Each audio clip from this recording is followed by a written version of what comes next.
safety and security net.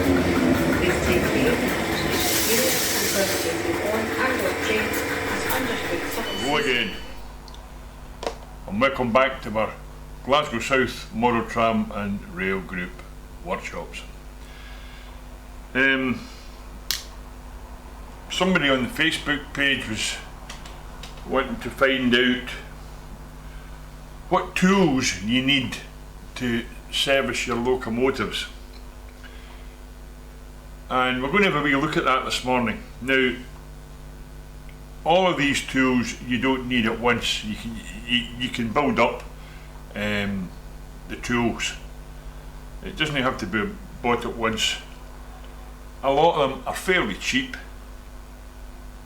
and I've built them up over the years. If I'm at a show and I see something that I could use that, I buy it. I'd have bought these all at once, so don't panic when you see what's on the table here. The main thing is that for basic servicing, you're obviously your screwdrivers and tweezers. Now, tweezers, there's so many different types, you know, different angles and different the clip jaws that's on them. So tweezers are an essential, just as much as screwdrivers are. So without going on any further, I'll stop the camera, set it up, and we'll be back very soon. Okay folks, here we are, and as you can see, I've got quite a lot of stuff here. As I said, your main ones are your screwdrivers. I started off with the wee jeweler's set, and then they were quite good, and I got this set from Squires. All different points, sizes, points, cross points, you name it, it's there. So those are basically essentials. Tweezers, we've got all sorts of tweezers here. If you can get a complete set of tweezers, that would be good. But if you want to buy them individually, or maybe if you see a set on a stand, snap them up. These ones here are quite good, because when you press them in, you know, when you let them go, they grip, as opposed to you having to grip them. So they can be quite good. As I say, I've got a bigger set here for gripping stuff. Then you've got your soldering. Obviously you're going to be soldering wires. Yeah, I use an 18-watt iron, as most of you know, and I've got two to desolder things. I use these. It's a desoldering pump which sucks the solder away. You put it over the solder joint, press the button, the plunger erupts out, it sucks the solder away. Very good for desoldering stuff. Again, they're not essentials right now. I'm just going through them piece by piece. Then I've got a pin vise. In fact, I've got two of them. I think these came, this set came as a set of three, but they're very good for holding wee tiny drills. If you have to drill maybe your locomotives, you want to put handrails on them, very good for that. Oil, I've got my oiler,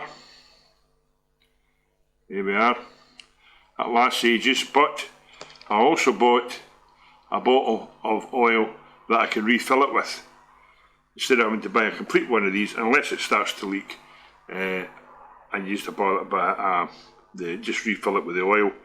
If you can get a wee syringe, you can do it easy and easier. I've also got another bottle of oil that I bought. I can't remember, I got that off the internet. Now, when it comes to Ringfield motors with the spur gears on them, I don't recommend that you do oil these gears, because when you start them up, after you've oiled them, because the gear's spinning at high speed, the oil goes everywhere. So what I use this grease that I got off the internet. The grease will stay in the one place, and you only put a spot on, you don't clutter it, just a wee spot on the spindle the gear runs on will keep it running happily. Now obviously some of the locomotives have got valve gear. Used to be held on by screws, and they kind of changed over to small bolts. So I got myself in what they call a nut spinner. That one's, I think that's 12.6mm, I can't remember.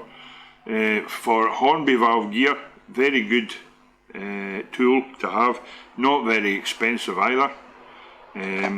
Hornby do one that's got double-ended. I don't know whether they're different sizes or not, but I got that one off the internet. Stripping wire, I got these. Just stick the wire into the hole that you think it in, press it and it strips it. No mucking about, just in there. And that's the basic. Oh no, the very important one, the very, very important one that you must have if you're going to do this type of work is the multimeter. I use this for checking well, I use it for a lot of things, but I use it for checking the resistance across the motor segments, and they should all roughly be the same. And a good idea is, when you've done a particular type of motor like a tender drive, make a note of the readings you get, and then if you get another one and it's different, then you know there's maybe something wrong. Doesn't always mean that, because you can get, as long as the 3 readings that you get, or the 5 readings if it's a 5-pole motor, as long as you get the 3 readings roughly the same, that may be 0.2 or 0.3 out, but as long as you get the readings the same on the ohms range, then you know your amateur sound. It's a very, very good indication when the 3 readings are the same, that your amateur sound. So if your motor's no running, there's some other fault somewhere. So there you are, but that is an essential. And other folk have disagreed with me on this, but the meter is essential. And you can pick these up for about £10. This is a rather old one now, but I've got another one I got in Aldi's, and I was laughed out of court by certain people because, oh, it'll last 10 minutes, it'll last. Well, I've had it 2 years and it's still going strong, so I'm sorry, I don't agree with your statements. Anyway, that's that. The other thing you can use, another very, very good essential, is a set of pliers. All like the tweezers, all different jaws on them, for all different types. Whether it's whether you're going to be cutting wire before you strip it, or just to grip things. But I got that out. I think it was Lidl's or Aldi's. I can't mind. I know there's one set missing. I don't know where that's went to. I know it was the jaws with the curved bit at the end. So I'll be looking for another one to make up the set again. Okay, so that's that. Another wee thing, if you're dealing with Ringfield motors, is a vice. A vice. Those of you, I just got this one just the other week there when I was up at Perth to the show. This is a very good tool for putting on the new brass gear 2 Ringfield motors. It has to be pressed on, don't try and hammer it on, just press it on with a vice. In fact, I've got another wee tool that goes with it, if you give me a wee minute. Well, some of you, if you saw one of the old workshops I did, I used this G-clamp to press the gear on. The vice one's alright, but if certain models, the casting of the motor have 2 kind of jutty out wing bits on both sides, and you can't get, up until now I haven't managed to find a way of getting the gear pressed on, but put that in the vice, hold that in the vice, you can get the motor in there and press the gear on without any problems. So that's a very good. All you do is you buy the G clamp. The foot that's on there, tends to wobble a bit because it's on a ball joint. You don't want that. You want it to press the gear straight on. And what I did was I took off the foot altogether, and I ground this. This was a ball at the end, and I ground it down to a flat surface, and it pushes the gear on, no problem. There we are, another good bit of kit. Not essential possibly at the start, but well worth investing in. And I mean, I think I was about £3 at Squires at one of the shows I was at. Great big piece of information.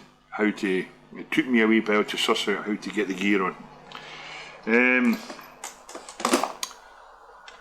Maybe not so much for locomotive maintenance, but the razor saw. Good for cutting track, very good for cutting track. Not so much an essential, but good to have. And I bought the set. Well, I got the other blade with it. So there we are. I've got the 2 blades for that. One of the other things. Now this is very, very well worth getting a hold of, and I got this at Christmas time.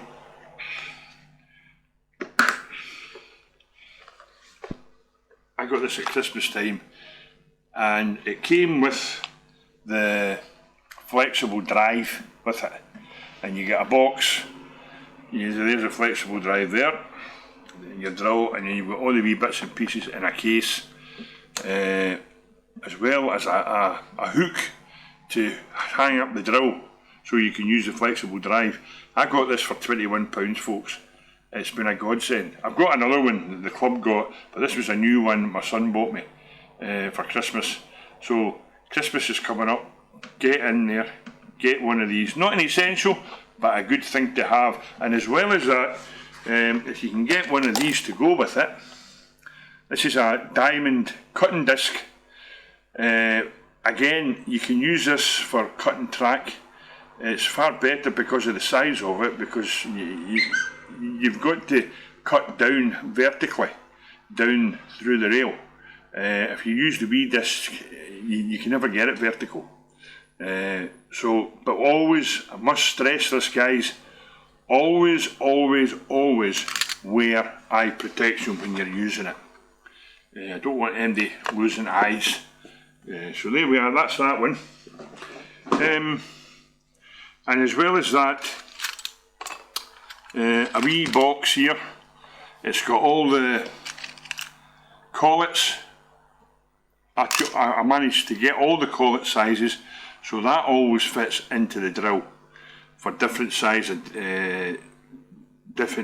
drills and arbors and whatever you have. I see I've got a whole lot of drills here in there, and that is basically, as a starter kit. Not all of them are essentials. You just buy them as you want, and it's good. One of the other things that doesn't cost you, well, it does cost you something, but see these are the sticks from a Magnum. Now, what I do with these is I cut the end off them so they're square, and then I sand them so that they've got a ramp on them, you know, and then you can use them for smoothing off things. You know, if you're going to put a bit of filler in, you can use these for that. I also use it for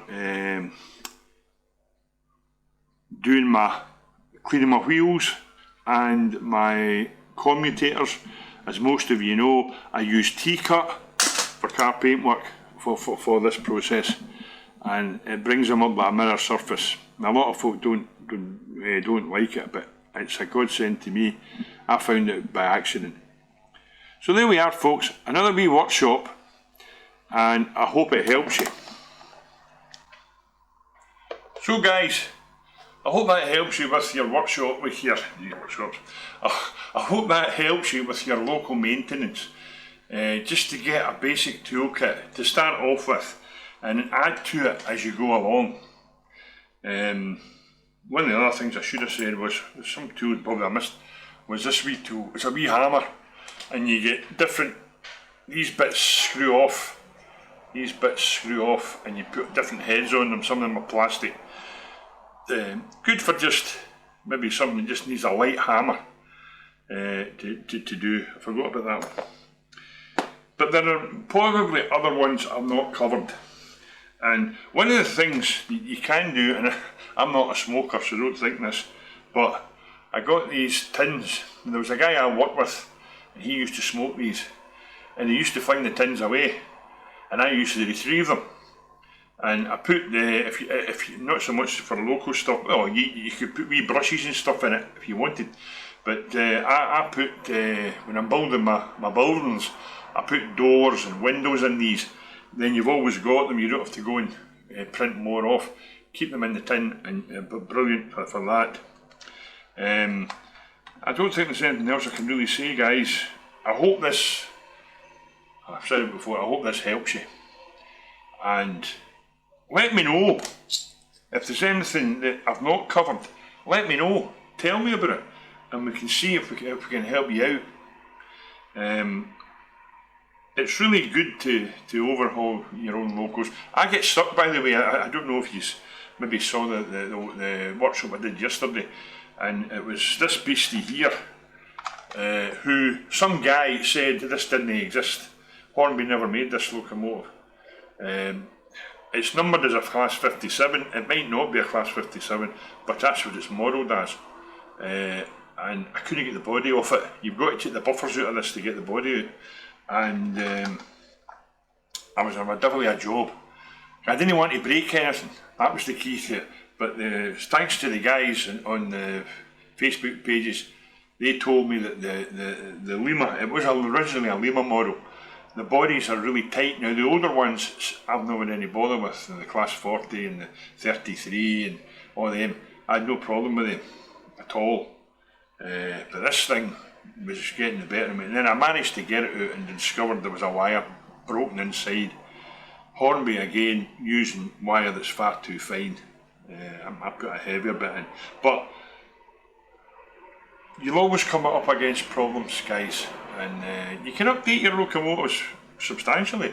But just start off, screwdrivers, tweezers, wire strippers. Just start off basic and work your way up. And before you know it, it's amazing just how cheap Aldi's and Lidl's, keep your eye on both, because you can get numerous fairly cheap. That reminds me, just before we go, I got this in I think it was Aldi's. I got it. Lidl's do it as well some now and again. This thing here, this is brilliant. You want to set your back-to-back, these back-to-back gauges you get, they don't take into consideration the difference between Hornby's track and Pico's. So if you set it for Hornby's, Pico's is going to be out. But using this, you can actually put that in between the backs of your wheels, and it will tell you exactly what the measurement is. 14 point something, I think that's what it should be. And this is great. You get a spare battery with it, and I think this is a great bit of kit. And I think it was about £10 or £12 or something like that. It was chicken feed, really, you know. But if you see one of these in Lidl's or Aldi's, snap it up, and you'll wonder how you did without it, being quite honest about it. Back to back, Brilliant. So, there we are, another workshop finished, and I look forward to doing some more. I'm not running out of ideas, but I want the ideas to be what you want to see, not what I want to do, if you see what I mean. And if you've got a problem, tell me about it, and we'll see if we can help you. Because as I say, I was talking about the diamond cut. There's it. That's it on the mandrel. Make sure that screws tight, guys. Don't want this flying off. These slitting discs, they're very, very dangerous things. They shatter in the least wee thing. So I tend to shy away from them because of that. Even although you've got eye protection, one of these things shatters and embeds itself in your face. You know, it's outside your spectacle range. Whereas this thing here, I've never had one of them shatter yet. They do go blunt, I'm going to grant you that. But there we are. So, from me, Andy Russell, keep on modelling, keep on shunting, and may God bless you. Midnight, speak to staff or text British Transport Police on 61016. We will sort it, see it, say it, sorted.